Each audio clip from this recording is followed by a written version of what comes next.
Delhi BJP के प्रदेश अध्यक्ष ने कहा पीएम मोदी को भगवान। सुरजेवाला ने नई शिक्षा नीति पर उठाए सवाल। दिग्विजय सिंह ने दी राहुल गांधी को सलाह। गोमांस लेने के शक में हुई पिटाई की खबर के बाद ओवैसी का तंज। महबूबा मुफ्ती की नजरबंदी बढ़ी, कांग्रेस महासचिव का तंज।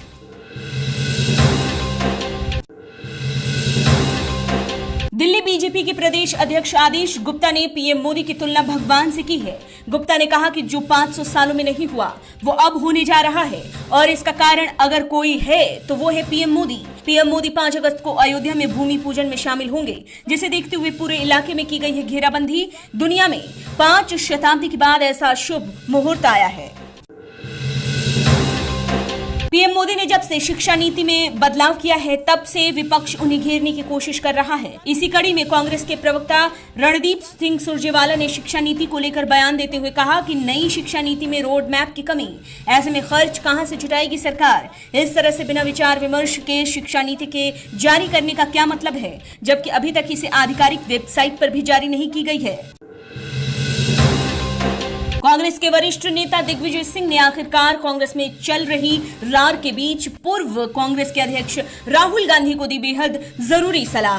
सिंह ने राहुल गांधी से कहा उन्हें संसद में ज्यादा सक्रिय रहना चाहिए, उन्हें लोगों से ज्यादा मिलना चाहिए, उन्हें भारत भ्रमण के लिए जाना चाहिए ताकि वो लोगों के ज्यादा करीब हो। बता दें कि फिलहाल कांग्रेस में युवा नेता वर्सेस वरिष्ठ नेता चल रहा है।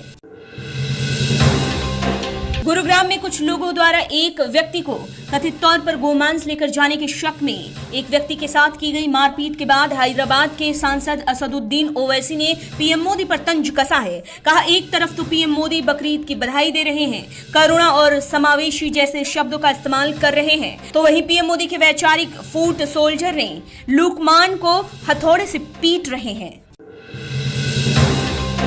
जम्मू कश्मीर की पूर्व मुख्यमंत्री महबूबा मुफ्ती को राज्य के अनुच्छेद 370 के हटाने के बाद से ही नजरबंद किया गया है, जबकि कई नेताओं को नजरबंदी को हटा दिया गया है। लेकिन महबूबा मुफ्ती की नजरबंदी को 3 महीने के लिए और बढ़ा दिया गया है, जिसके बाद कांग्रेस की महासचिव प्रियंका गांधी वाड्रा ने कहा केंद्र का रवैया तानाशाही वाला रिहा किया जाए।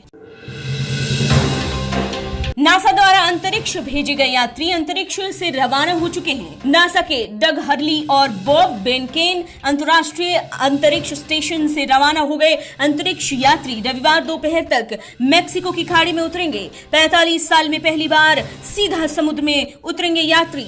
स्पेस एक्स अंतरिक्ष में यात्री भेजने वाली पहली निजी कंपनी बन चुकी है। अफगानिस्तान में प्रताड़ना झेल रहे सिखों के लिए भारत सरकार ने बड़ा ऐलान किया है। 26 जुलाई को 11 सिखों का पहला जत्था आया था भारत, जिसके बाद करीब 700 अफगानिस्तानियों ने जताई भारत आने की इच्छा। नागरिकता संशोधन कानून के तहत सभी को दी जाएगी भारत की नागरिकता।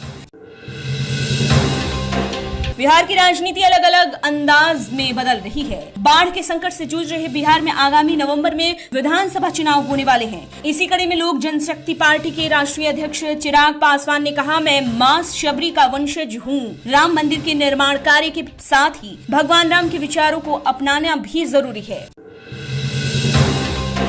स्मार्टफोन निर्माता कंपनी शाओमी अपने नए फोन रेडमी 9 प्राइम को बाजार में लॉन्च करने जा रही है। 4 अगस्त को मार्केट में होगा। अमेजन इंडिया और mi.com पर शुरू होगी सेल। ओप्पो के प्रीमियम स्मार्टफोन रेनो 4 प्रो से होगा कड़ा मुकाबला। महानायक अमिताभ बच्चन के कोरोना पॉजिटिव आने के बाद से ही उनके फैंस उनकी सलामती की दुआ कर रहे थे, जिसके बाद आखिरकार अमिताभ बच्चन ने ट्वीट कर बताया कि उनकी फाइनल रिपोर्ट नेगेटिव आई है, जिसके बाद से ही उन्हें लगातार बधाई देने वालों का लगातार था। बता दें कि अभिषेक बच्चन, ऐश्वर्या राय और आराध्या बच्चन की रिपोर्ट पहले ही आ चुकी है नेगेटिव।